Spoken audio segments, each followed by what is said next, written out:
병실의 창문으로 비치는 오후 햇살이 창백한 얼굴을 비추었다. 강태우는 자신의 몸이 침대에 붙박인 채 움직이지 않는다는 사실을 또렷이 인식했다. 머릿속은 선명했지만 입에서 나오는 말은 끊기고 더듬거렸다. 이제 막 68을 넘긴 그에게 뇌졸중은 예상치 못한 방문객이었다. 회장님, 물 한 모금 드실래요? 낯선 목소리에 강태우는 힘겹게 눈동자를 움직였다. 병실 문으로 들어서는 여자는 수수한 옷차림에 단정하게 묶은 머리를 하고 있었다. 병원 측에서 보낸 전담 간병인이라고 했다. 이른을 바라보는 나이에 사람 손을 빌려야 한다는 현실이 그를 더욱 초라하게 만들었다. 오지은. 강태우는 그녀의 명찰을 힘겹게 읽었다. 오지은. 50세라고 했다. 평범한 이름, 평범한 얼굴이었지만 어딘가 모르게 낯설지 않은 기운이 감돌았다. 네, 제가 오지은입니다. 앞으로 회장님 곁에서 간병을 맡게 됐습니다.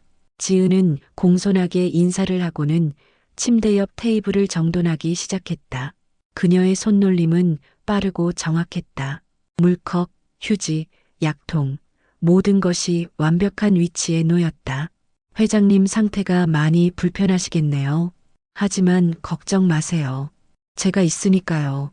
그녀의 말투는 부드러웠지만 어딘가 단호했다.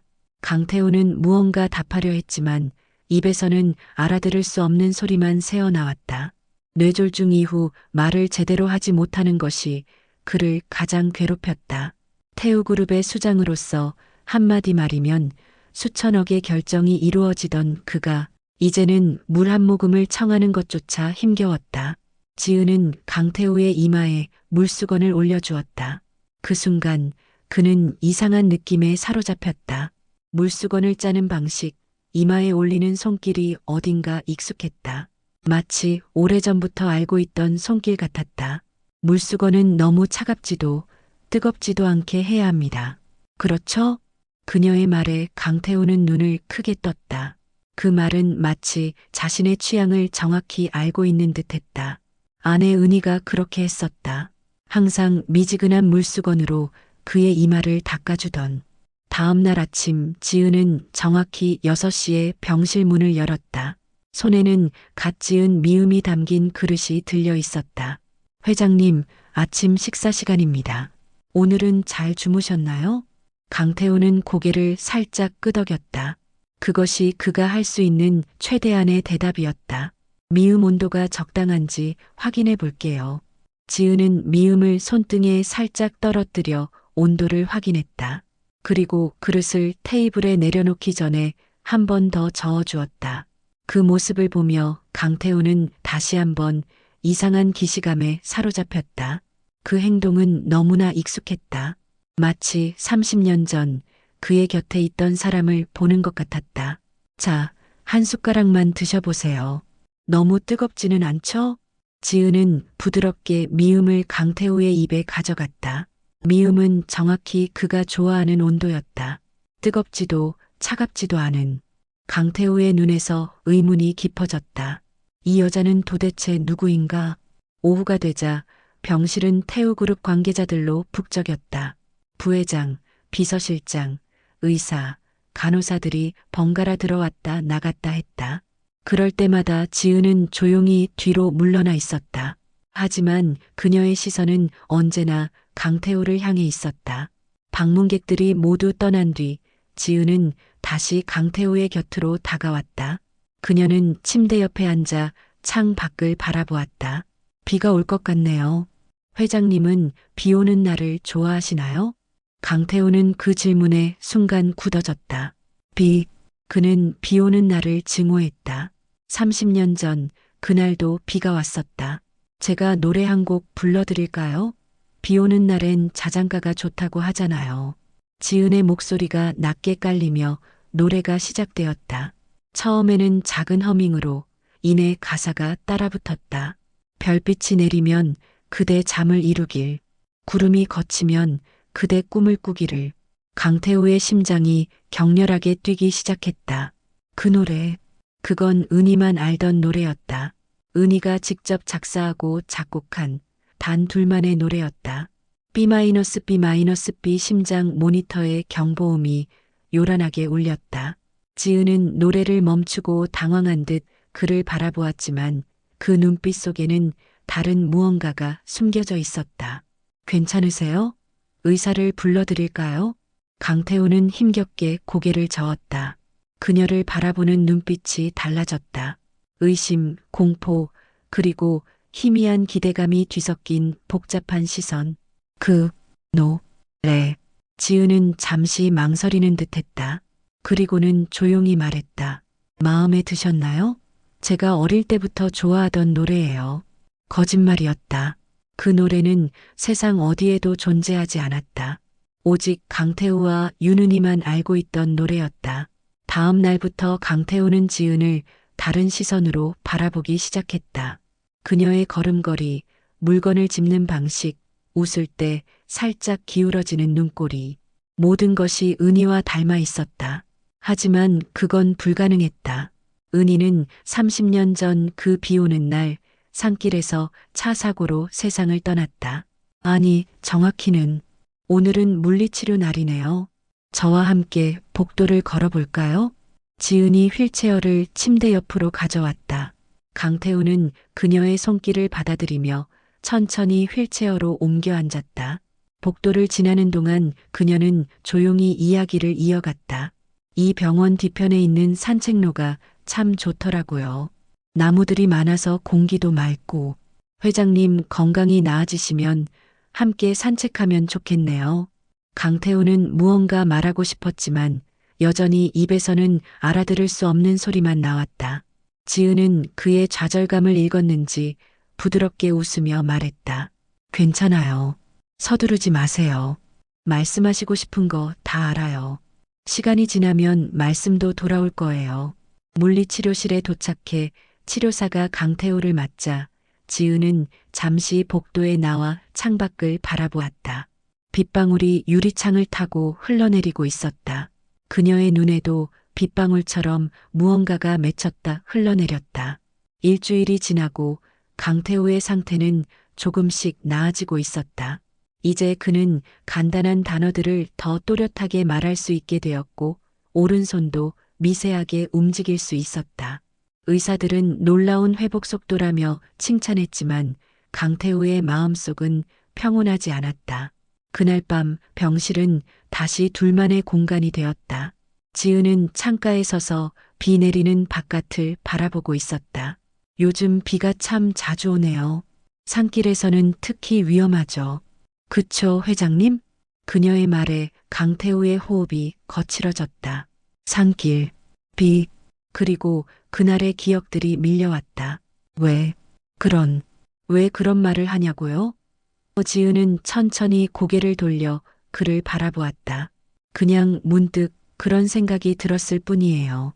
비 오는 날 산길에서 차가 멈추면 정말 무서울 것 같아서요. 특히 도움을 청할 곳도 없는 한밤중이라면. 강태우의 이마에 식은땀이 맺혔다. 그녀의 말 한마디 한마디가 그날의 기억을 자극했다. 비 오는 밤, 산길에 멈춰선 차, 그리고 은희의 비명소리. 누군가 도와주러 오면 얼마나 좋을까요? 하지만 그런 기적 같은 일은 잘 일어나지 않죠. 지은은 더 이상 말을 잇지 않았다. 다만 창가에서 돌아서며 한숨을 깊게 내쉬었다. 그리고는 평소와 같이 강태우의 약을 준비하기 시작했다. 이건 혈압약이고 이건 혈전 방지제예요. 이 작은 알약은 수면제고요. 강태우는 약을 받아들고 싶지 않았다. 의심스러운 눈빛으로 그녀를 바라보았다. 왜? 당신은? 지은은 잠시 그의 눈을 똑바로 바라보았다. 그리고는 부드럽게 웃으며 말했다. 제가 왜 이런 이야기를 하냐고요? 그냥 가끔씩 이상한 생각이 들어서요. 마치 이전에 회장님을 알았던 것 같은. 강태우의 가슴이 조여들었다. 그것은 단순한 우연의 일치일까? 아니면 누군가 그에게 은희의 죽음에 대해 말했을까? 하지만 그 사건의 진실을 아는 사람은 이제 이 세상에 자신밖에 없었다. 그날 밤 은희와 함께 있었던 건 오직 자신뿐이었으니까. 다음 날 아침 강태우는 악몽에서 깨어났다. 30년 전 그날 밤의 기억이 꿈속에서 생생하게 되살아났다. 빗속에 서 있는 은희, 절망에 찬 그녀의 눈빛, 그리고 자신이 내린 잔인한 결정. 악몽을 꾸셨나요? 지은의 목소리에 강태우는 눈을 떴다. 그녀는 이미 병실에 와 있었고 평소와 같이 미움을 준비하고 있었다. 괜찮아. 정말 괜찮으세요? 얼굴이 창백해 보이는데요. 지은은 강태우의 이마에 손을 얹었다. 그 순간 강태우는 그녀의 손목에 있는 작은 흉터를 발견했다. 그의 눈이 커졌다. 은희에게도 똑같은 위치에 똑같은 모양의 흉터가 있었다. 어린 시절 다쳤다고 했던 이 흉터. 지은은 자신의 손목을 보고는 옷소매로 얼른 가렸다. 그리고는 시선을 피하며 말했다. 어릴 때 다친 거예요. 별거 아닙니다. 그 대답은 너무나 은희와 같았다. 강태우의 의심은 확신으로 변해갔다. 그는 모든 힘을 짜내어 말했다. 당신, 은희인가? 병실에 침묵이 내려앉았다. 창밖에서는 여전히 비가 내리고 있었다. 지은의 표정이 굳었다. 그녀는 천천히 창가로 걸어가 커튼을 완전히 열었다. 비가 유리창을 두들기는 소리만이 병실에 가득했다. 윤은이라는 분은 누구신가요? 그녀의 목소리는 차분했지만 그 안에 담긴 떨림을 강태우는 놓치지 않았다. 그는 힘겹게 입을 열었다. 네, 아내. 아, 회장님의 돌아가신 부인이군요. 비서실장님께 들었어요. 30년 전 교통사고로 돌아가셨다고. 강태우는 지은의 표정을 주시했다. 그녀는 아무렇지 않은 척했지만 손가락이 미세하게 떨리고 있었다. 났어. 제가 회장님 부인과 닮았다고요? 지은은 잠시 생각에 잠기는 듯했다. 그렇군요. 그래서 저를 그렇게 의심스럽게 바라보셨던 거군요. 강태우는 고개를 끄덕였다. 하지만 그의 눈빛은 여전히 의심에 차 있었다. 지은은 한숨을 쉬더니 침대 옆에 앉았다. 회장님, 저는 그저 간병인일 뿐입니다. 윤은혜 씨가 아니에요. 그분은 이미 돌아가셨잖아요. 강태우는 고개를 저었다. 그리고 힘겹게 말을 이어갔다. 노래, 그 노래, 어떻게? 지은은 잠시 침묵했다. 그녀의 눈에서 무언가가 변했다. 더 이상 부드럽고 공손한 간병인의 눈빛이 아니었다. 그 눈빛은 더 깊고 더 아프고 더 많은 이야기를 담고 있었다. 그 노래를 어떻게 알냐고요? 지은의 목소리가 달라졌다. 별빛이 내리면 그대 잠을 이루길. 그 노래 말이죠? 강태우의 심장이 빠르게 뛰기 시작했다. 지은은 천천히 손목의 흉터를 드러냈다. 이 흉터 기억나세요? 12살 때 자전거에서 떨어져서 생긴 거예요. 그때 데리고 간 병원에서 의사가 평생 지워지지 않을 거라고 했던 거 기억나요? 강태우의 눈에서 눈물이 흘러내렸다. 지은, 아니 은희의 목소리가 계속되었다. 내 이름은 오지은이 아니에요. 윤은희예요. 내가 왜 살아 돌아왔는지 알고 싶으세요? 강태우의 머릿속에 그날의 기억이 홍수처럼 밀려왔다. 비 오는 밤 산길에 멈춰선 차, 정치적 야망을 위해 은희를 제거하기로 한 자신의 결정, 그리고 도망치려는 은희를 향해 달려간 차, 모든 것이 사고로 위장되었다. 완벽한 위장. 강태우는 그렇게 생각했다. 어떻게 살아? 은희는 쓴웃음을 지었다. 정말 죽다 살아났어요. 당신이 차로 나를 친 후 나는 절벽 아래로 떨어졌지만 기적적으로 살았어요. 의식이 없는 내 모습을 본 지나가던 트럭 운전사가 병원으로 데려갔고 나는 겨우 목숨을 건졌죠. 하지만 기억은 잃었어요. 내가 누구인지, 어디서 왔는지, 모든 것을. 강태우는 충격으로 말을 잇지 못했다. 은희는 계속해서 말했다. 10년이 지나서야 조금씩 기억이 돌아왔어요. 처음에는 단편적인 장면들, 이름들, 그리고 서서히 그날 밤의 일까지, 당신이 나를 차로 친 순간까지. 은희의 눈에는 눈물이 고여 있었지만 그녀의 목소리는 단호했다. 나는 당신을 죽이러 온 게 아니에요, 강태우. 내가 원하는 건 그녀의 말이 끊겼다. 복도에서 발소리가 들려왔다. 은희는 재빨리 자세를 바로하고 간병인 오지은으로 돌아갔다.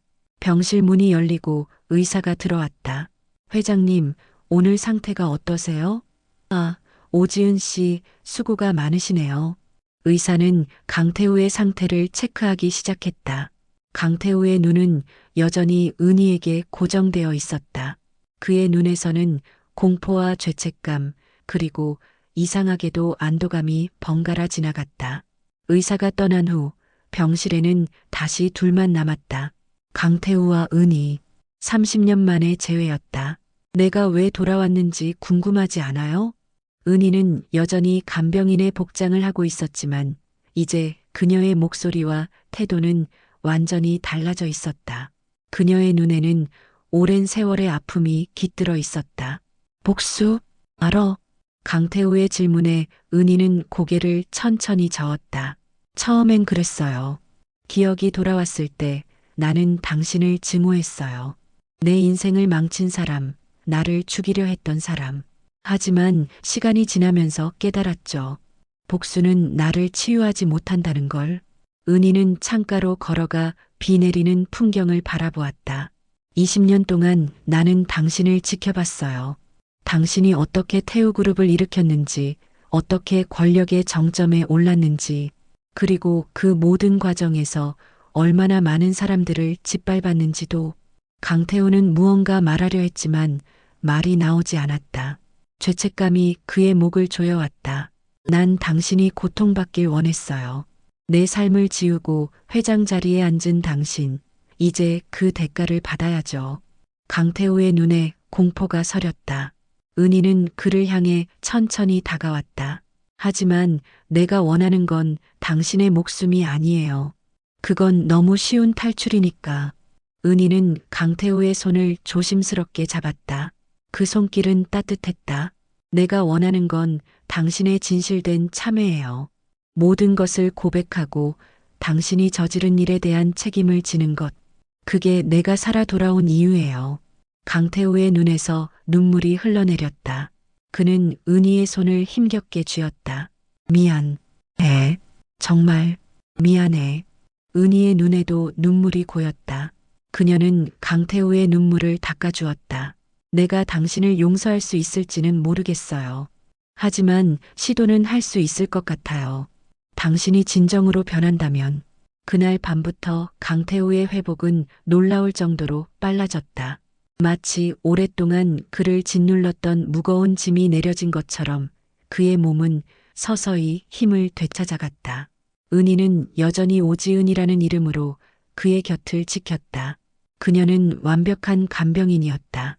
하지만 이제 그들 사이엔 다른 무언가가 자리 잡고 있었다. 용서를 향한 첫걸음, 어쩌면 화해의 가능성. 일주일 후 강태우는 부회장에게 기자회견을 준비하라고 지시했다.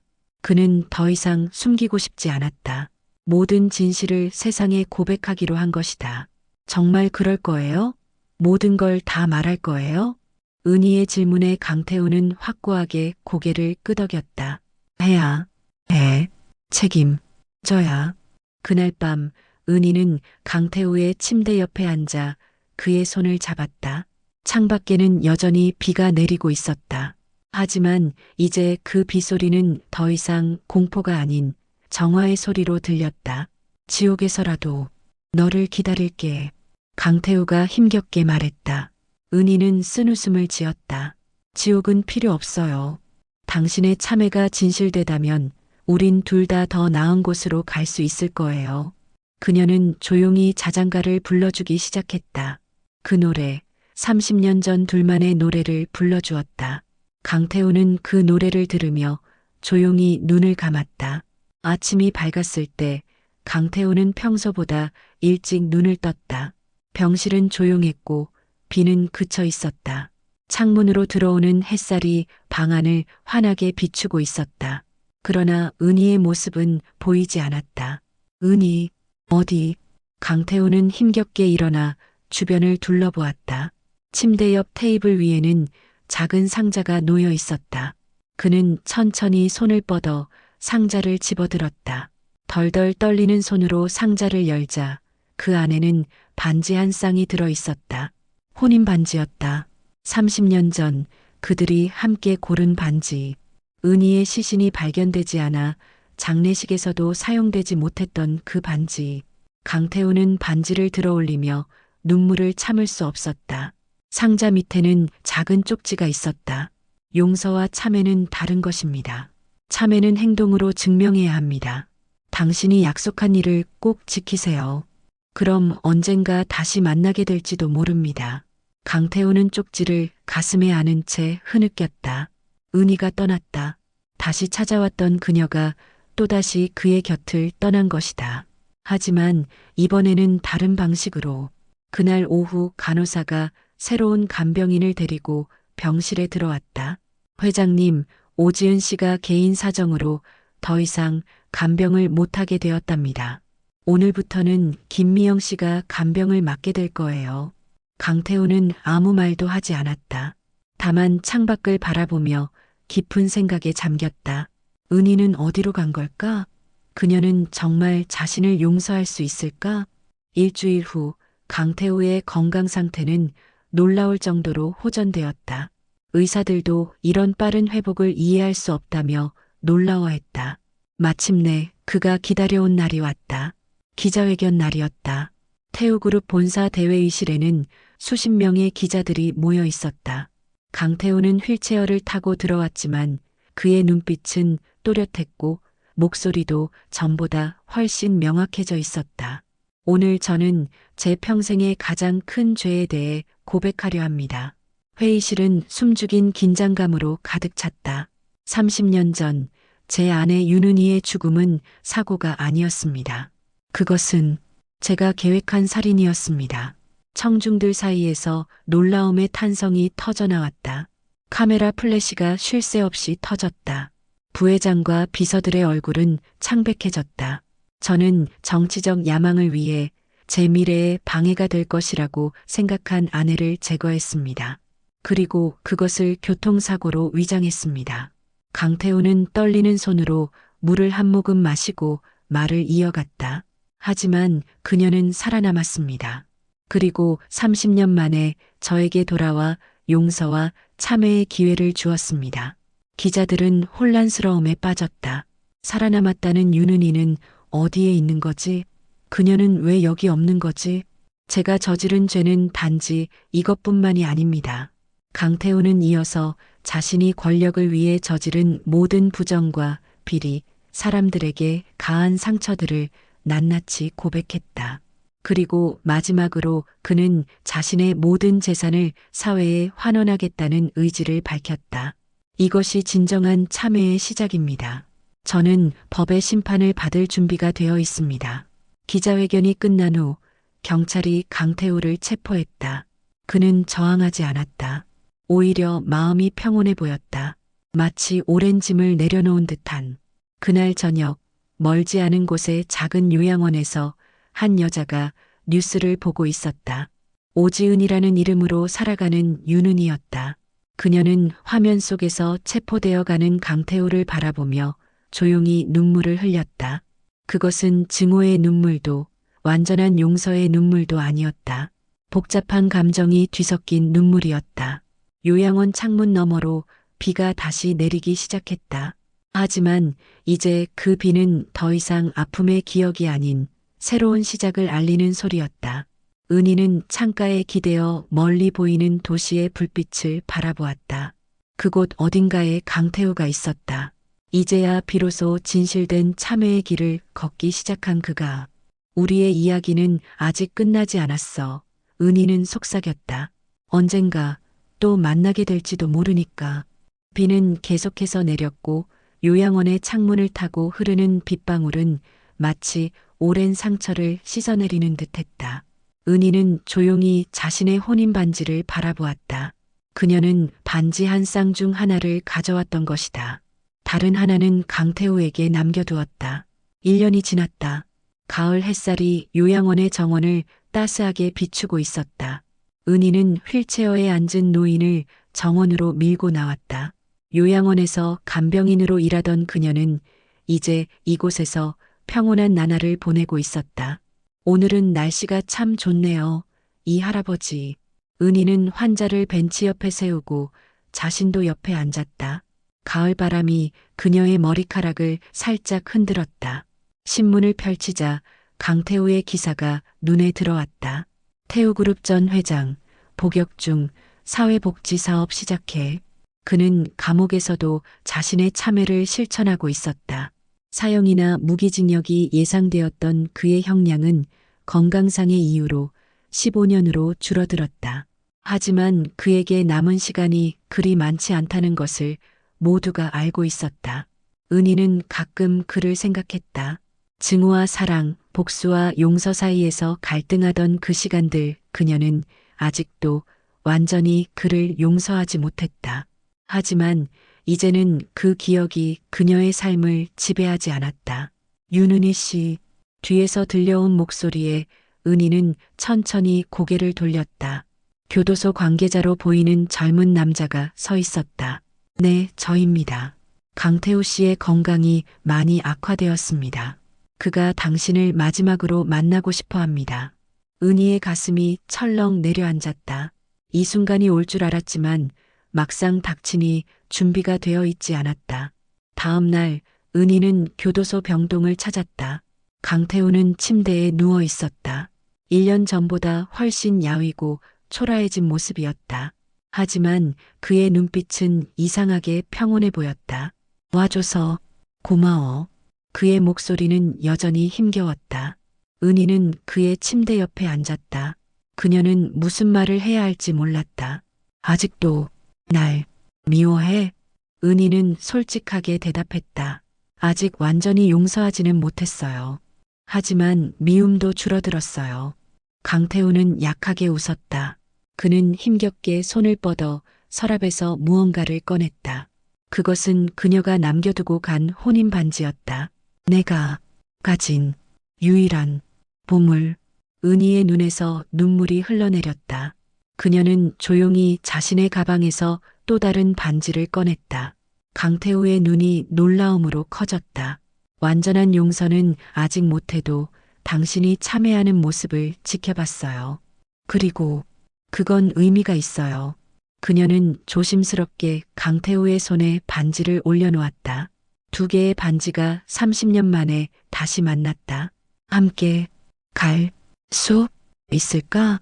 은희는 고개를 저었다. 아니요, 우리가 갈 길은 달라요. 하지만 그녀는 강태우의 손을 꼭 잡았다. 당신이 가는 길에 평화가 있기를 바랄게요.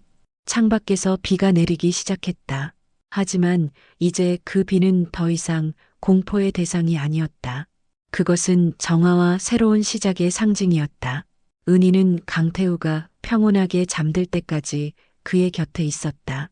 그리고 마지막으로 그들의 자장가를 불러주었다. 다음 주 강태우는 조용히 세상을 떠났다. 그의 장례식은 소박했지만 많은 사람들이 찾아왔다. 단지 그가 태우그룹의 회장이었기 때문이 아니라 진정한 참회를 실천한 한 인간으로서 은희는 멀리서 그 모습을 지켜보았다. 그녀의 가슴 속에는 여전히 완전히 풀리지 않은 감정들이 남아 있었다. 하지만 이제 그녀는 앞으로 나아갈 준비가 되어 있었다.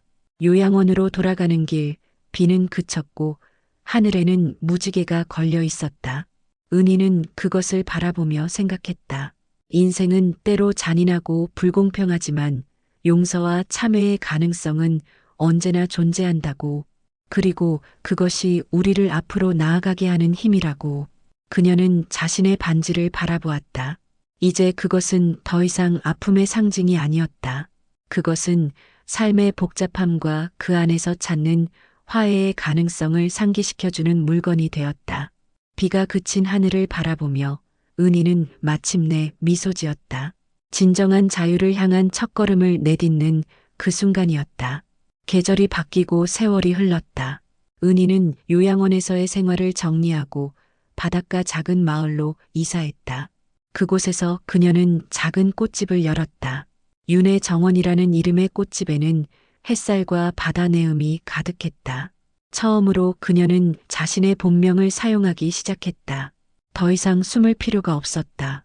어느 봄날 꽃집에 한 젊은 여성이 찾아왔다. 그녀는 29살쯤 되어 보였고 강태우의 눈빛을 닮아 있었다. 윤은의 씨를 찾습니다. 은희는 화분에 물을 주던 손을 멈추고 고개를 들었다. 저예요. 당신은? 저는 강미래입니다. 강태우의 조카딸이에요. 은희의 눈에 놀라움이 스쳤다. 미래는 조심스럽게 가방에서 낡은 일기장을 꺼냈다. 삼촌이 돌아가시기 전 이것을 당신에게 전해달라고 했어요. 당신을 찾는데 시간이 걸렸네요. 은희는 떨리는 손으로 일기장을 받았다. 그것은 강태우가 교도소에서 쓴 참회록이었다.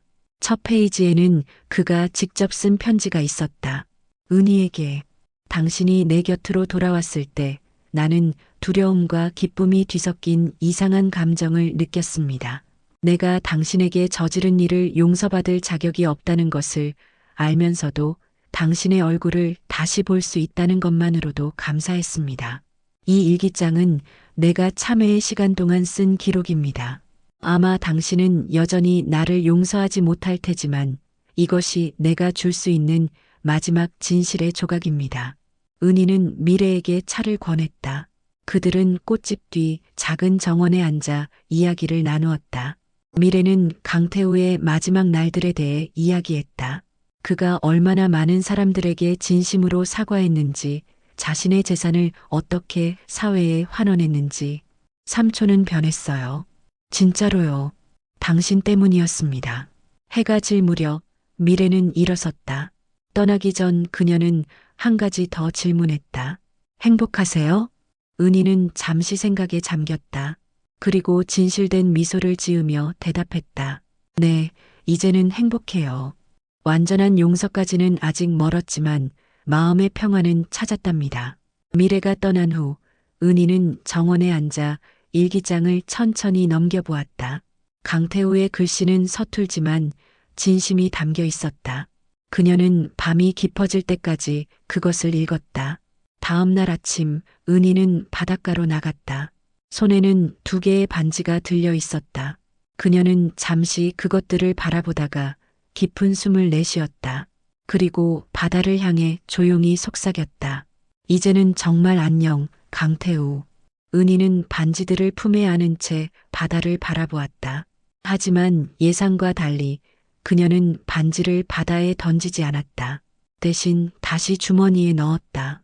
어쩌면 그것은 그녀가 자신의 과거를 받아들이기로 한 작은 신호였을지도 모른다. 돌아오는 길에 은희는 마을 어린이집에 들렀다. 그녀는 이제 일주일에 2번 아이들에게 원예 수업을 가르쳤다. 작은 손들이 흙을 만지고 씨앗을 심고 꽃을 피우는 과정을 지켜보는 것은 그녀에게 새로운 기쁨이었다. 인생은 계속되었다. 아픔도 기쁨도 모든 것이 함께 흘러갔다. 은희는 이제 자신의 삶을 온전히 살고 있었다. 더 이상 과거의 그림자에 갇혀 있지 않았다. 그날 밤 은희는 강태우의 일기장 마지막 페이지를 읽었다. 그곳에는 단 한 문장이 적혀 있었다. 이제 나는 떠나지만 당신은 살아가세요. 온전히 아름답게. 은희는 일기장을 조용히 닫고 창밖의 별을 바라보았다. 어딘가에서 그들의 자장가가 부드럽게 울려 퍼지는 것 같았다.